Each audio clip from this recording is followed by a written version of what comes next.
Hello everyone, Incente here, and welcome to my first video of 2021. I hope you all had a good holiday season. I hope you all are navigating 2021 as well as you can. I've got a really exciting topic for you all today. And this was inspired by my stream earlier this week, where I was able to gain a very decisive positional advantage after the middle game at both the 3 Dawn level on Taigem and the 1 Dawn level on Fox. Based on the 2 games that I have played, and based on all the other games that I've played while training in Go, the Alphago meta, if you will, is a very hyper-territorial, invasion-focused meta. You'll see 3/3 invasions, you'll see territorial play, you'll see this new 3/3 Joseki that leaves more things open and gives the user less influence in exchange for Sentai. And while that is proven to be an optimal option as far as Alphago is concerned, it's been hard for me to adopt based on my style of really enjoying influential play. There's going to be a lot of Go players, and there are a lot of Go players, that try to put too much stake on territory in light of these new AlphaGo and computer Go strategies, which means we can exploit a very key weakness in their play. And that weakness is not fully being prepared to fight a very heavily influential player. If you take territory, you're going to inevitably give your opponent influence in exchange. Unless you understand how to properly reduce this influence, it's going to be difficult to overcome a highly territorial game unless you're very used to playing that type of game. And there are many Go players that try to do territorial styles, myself included, without the proper tools to reduce the influence that my opponent is getting. So, although this is by no means a surefire strategy, I want to show you how I used influence in my recent games to take advantage of the very hyper-territorial style that my opponents were using, most likely inspired by the computer Go revolution. So I'm going to take you through 2 of these games, and I'm going to show you how to play with influence, how to use the influence, and some pitfalls and caveats to understand if you're trying to play an influential game to counter your opponent's very territorial game. So in this game, I played white, and my opponent played black. And right away, we see a 3/3 invasion. Now normally, I would try to do the Sente variation, where I get less thickness, and I get Sente, which would be this variation. 1, 2, 3, 4, 5, and black goes under here. There are branches off that for certain Aji on the right or left, but this is like the major thing. White can leave this now and play something else. However, I decided, for better or for worse, to try to do the vintage Joseki. This Joseki is old as time itself, and I have used this for most of my Go career. And even though it doesn't give me Sente, it's much, much thicker than the alternative, which is a very loose sort of wall. You can see here that this is much thicker than this. And though we lose Sente from this, we have a very strong position with which to build this influence. Now, the first thing you have to understand when trying to play with influence is to understand the minimum area that you would need to cover for your influence to break even, right? So if we can understand that black has 1, 2, 3, 4, 5, 6, 7, 8, 9, 10 points in this corner, right? Then white needs to make up 10 points to keep the game even. But the thing with influence is you'll probably get way more than 10 points based on your positional advantage. We can see here that even if white just takes this little square, that's already as much territory as black is getting. Which means that any further expansion in this direction or this direction is going to give white a lot to work with. Meanwhile, there is no development for Black's side. Black cannot extend in any direction because they are in the corner now. The consequence of this is that Black's strategy is going to need to be to develop the area where they have more stones, like here. Remember, they have an enclosure, so they need to develop this lone stone and try to make up for the inevitable points that I'm going to get with this thickness. And it's going to be White's job to try to maintain the development strategy and use reduction moves and capping moves to limit Black's potential against a territorial player. The more you can limit Black's potential, the more strength you have as an influential player to maintain the lead in the game and cut off Black's options for victory. So as I said, Black is going to try to develop this corner. And I start to try to not attack, but get a stone in on the right side, break it up, try to keep Black from getting a large moyo in that area because I want to be the only one with a moyo. This was a advanced trick. It's outside the scope of this lesson, so I'm not going to explain it, but suffice to say, it's sort of a probing move to see what Black wants to do in the corner, and then use that Aji to create a base more proactively on the right side. Now, I would like to add that if we were playing more for influence, I think this was a little bit of a mistake. I think I should have played here. If we're going for an influential strategy, high stones are your friends. The third line indicates that I want to be more territorial rather than... So if I was going for this board thickness plan, we should try to play high stones instead of low stones. But I ended up playing a 3rd line stone. And Black tries to split. And now this is going to be the inevitable conclusion of playing for influence. And for many Go players, it's actually really scary. But I love these situations. I love these situations because we are ensuring, our job as influence players is to ensure that this Black group makes as few points as possible, and we secure far more in exchange. Currently, Black has this, and this staked out as points. I could have this, invasions are possible, and I have this, and this isn't really defined yet. So I really need to capitalize on this attack. Some ways to capitalize on this attack are the shoulder hit, the cap, or the push. If you choose option A, you can generally expect Black to hit your stone either this way or this way. That's going to prompt White to either follow solidly or follow lightly.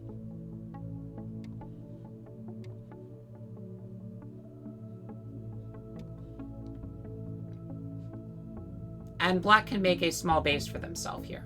If Black goes this way, then we get a chance to jump back. Black turns. Black makes a small base here. And then we get the chance to cap. We get the chance to here to further harass and develop this way. But we can see now we're creating more walls and more development for themselves. And Black is only making maybe 6 to 8 points out this entire thing. If I'm being perfectly honest, I think that this is probably the better move. But let's go through the other ones. C is if you want to push Black in a lateral position because you're afraid of the weakness of the stones that you're pushing from. This is going to prompt Black to hit on the stone and create a flow more or less like what we see here. You would probably want to use this technique if this stone or the stones on this side were in danger and they needed a base, so you can push them while getting a base for yourself, or if you have a large amount of thickness in the pushing direction. However, because these stones were thick, you want to try to push your enemy towards the thickness. That's where you can harass them the most, and that's where you leave the lowest weaknesses behind. Capping is if Black plays very deeply in your territory and you want to completely smother them, creating influence in the middle with which to activate other influential areas of the board. Usually what will happen with this is Black will try to get a base, and then you'll get to push them down like so, and get more forcing moves on the top. This would be especially useful if, let's say, White had more investment in this side of the board. then you're sort of creating your stones facing more of your strength, which can help you capture more of the center at the expense of a greater area for black. Going back on this game, I think I would have chose option A. However, I did choose option B. I don't think this was the optimum choice because, as I said, I don't really have any strength in the middle yet. My strength is really on the top side and this side, not really facing this direction. So I think it's questionable. I would have chosen the shoulder hit if I had to play this all over again, but it did end up working out for me. Black indeed does a 2-space. I ensure to push black down, and the game continues as such. Now, the second principle I want to show you all about playing with influence is to try to pressure your opponent and push them down in Sentai. The difference between an advanced player playing influence and a beginner playing influence is a beginner plays influence in Gotai, and an advanced player plays influence in Sentai. If you play influential moves in Gotai, beyond the opening where you're just trying to establish parts of the board, your opponent can choose the most valuable move on the board for them and take it. Oftentimes, you'll see beginners try to pepper the center of the board with Gotai moves, and they end up losing because they're giving the initiative to their opponent, they're not threatening groups. However, by ensuring that your stones are threatening a surround, they're threatening a kill, you can keep the initiative and make sure that they're limited in their development while developing your stones, and they don't get the time to make the better move.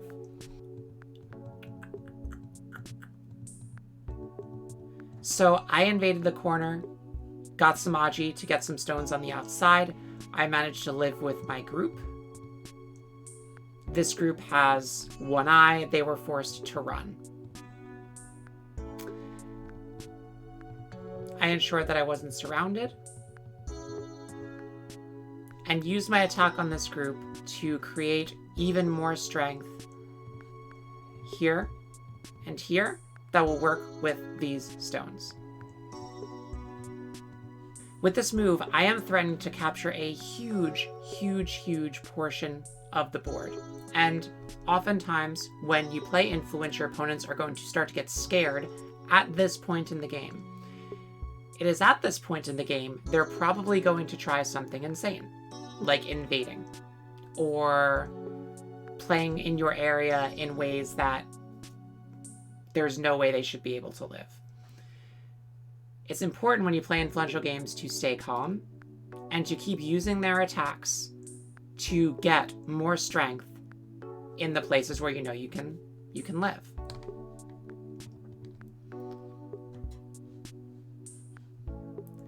This move is a pretty common invasion, so I decided instead of trying to kill the invasion, surround those points in Sentai and then take a large move. Something like that. This is keeping black's thickness here from expanding into my thickness. It's increasing my potential to solidify my points. And the game is just about even here. It's at this point black makes an overplay. And this is the last principle in playing with influence that you need to understand if you want to effectively dismantle your opponent's strategies. And that is to know when you can't give any more away. Along this entire journey, you saw me giving black corners in exchange for walls. You saw me letting black invade in exchange for thickness and taking Sentai. There comes a time when you play this type of strategy where you have to say enough is enough. This is unreasonable. Knowing when that is takes practice, and you'll probably lose some games because you're a little too passive. But once you get that understanding of where to draw the line and how to keep balance in the game, you'll find that your opponents are playing way beyond their ability, and you'll be able to kill them, and kill dragons, and kill invasions, take huge swaths of points for yourself, and it's an extremely, extremely fun way to play. This was an overplay by black. Black cannot continue to protect this cut and this cut at the same time. And so I threw down the gauntlet. I said, what are you going to do if I cut you here? If black Ataris, we Atari, and we've taken this entire left-hand side and this still doesn't have 2 eyes yet. Black would need to connect like this, and then we can solidify our territory like this, and we pretty clearly win the game. Black decided to protect the left side, and I simply pulled back. Now, these stones are alone. These don't have 2 eyes yet, and black is in a really hard position. And when you're playing influential games, you need to learn how to fight, because your opponent is going to thrash as hard as they can to take the win that you've solidified away from you. And you need to learn how to bat away those attacks. This involves a combination of surrounding, good shape, and solid play. By netting my opponent and playing solidly,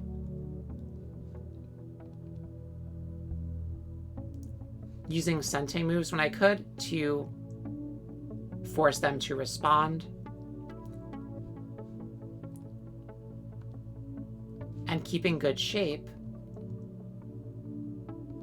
I was able to get these stones out of harm's way to ensure that these stones could be captured. And I ended up getting all of my stones captured, and I ended up losing the game.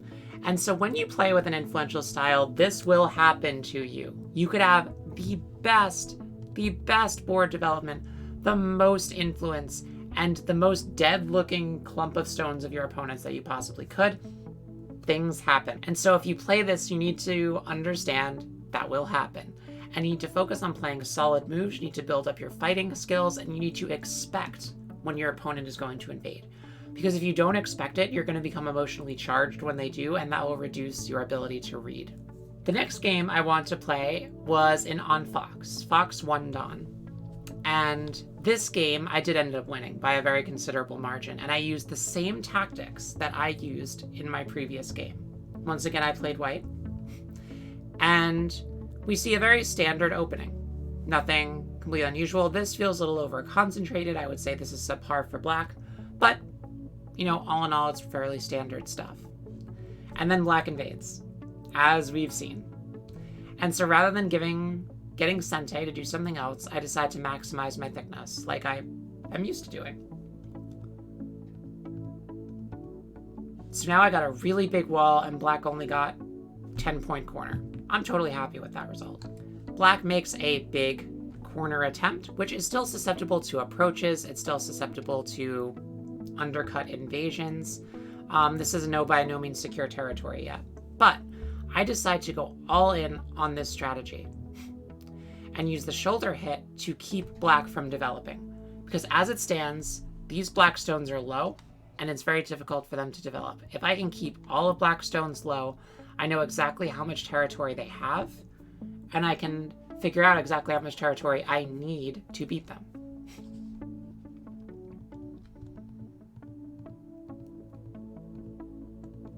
After this exchange, I have 2 huge walls here, and I'm not going to rush and play a move in the middle here to try to secure the territory.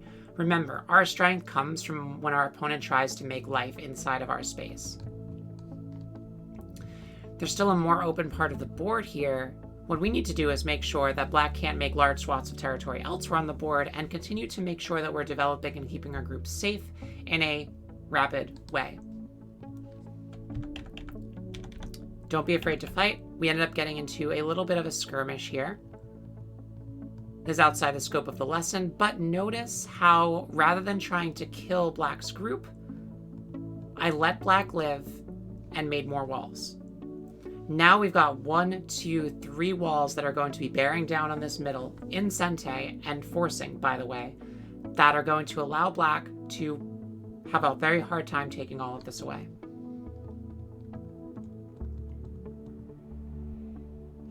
Black makes a mistake here and allows himself to get cut, which I gladly use to damage black's corner, and then damage black's development on the top side. That is one of the most important strategies for playing influential games, is to limit your opponent's development. The more you can surround them, the more you can keep their corners small, the more you can cut them off so they have to hunker down somewhere, the less they can develop. And if they can develop less than you, then you have all the power in the rest of the game. because you get to decide where you want your points to come from, and they can't do it all at once. So now we see a lone group here. We see my stones and a wall here. There's some shape weaknesses here, but we'll deal with that. A giant wall here and a giant wall here.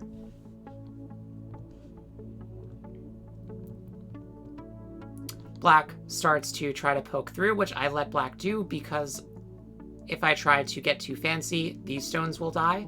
And I have my eyes on this top group here because these 3 stones are essentially dead. Black plays a very non-significant move on the edge here. I guess they didn't want to get surrounded, but that opened the door for me to continue to surround black's entryways into my space and keep black from developing. This turn is huge. Not only is it Sente, but now look at how much stronger this group is and how much better this works with my global strategy. I decided to take some time off to make sure my shape was secure on this group so I don't have any issues with the fighting that I knew was about to happen. And as predicted, the fights begin. And you're going to see this a lot with influential games. Your opponents are going to jump, and they're going to try to live. And that's okay. If they fill Dame in here, and we manage to get 8th line territory across this side of the board, that is fine. This is fine. This is more than enough to win the game. More often than not, black is going to try to play everywhere, and we're going to cut and kill them. So we capped them, prioritizing our points, and just surrounding and making sure that at best, black's group is Dame, at worst it dies. And then I continue to just go all in. The only way black has left into my space is from the bottom. With this move, I've sealed off black's invasion potential, and the only thing black can do now is try to make life within this huge area that is completely controlled by me. And this is my favorite position in a Go game.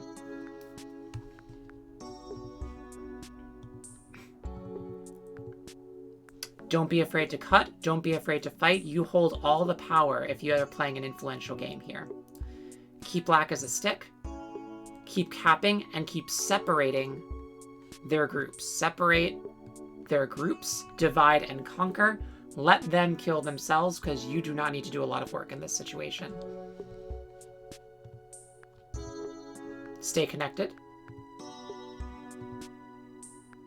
Split. Remember, you can split in influential games because you have all the power. Like I said, none of their ladders work. They don't have anywhere to run to.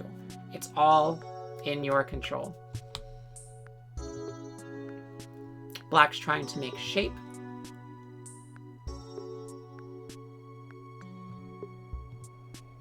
I'm poking, keeping black from making that shape, and then pulling back to make sure that this group is as safe as it can be. This is going to be the deciding fight of the game. If you'll notice, my group here is surrounded, but so is theirs. And this battle is going to decide who lives and who dies. The last piece of advice I want to give to you for playing Influence is to don't sweat the small stuff. If you have to cut off a tail of your group so that the rest can live and solidify your win, don't be afraid to do that, and I'll show you.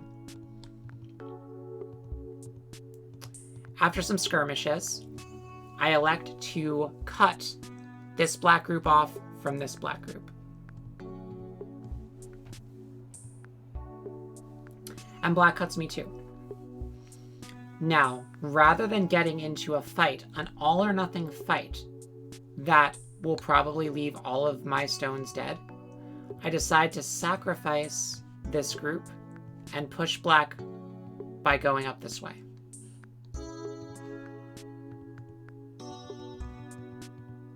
By doing this, I'm damaging the center stones, and I'm forcing black to take maybe 15 points of territory, but in exchange, I'm killing this off, I've got this killed, and I have the entire left-hand side.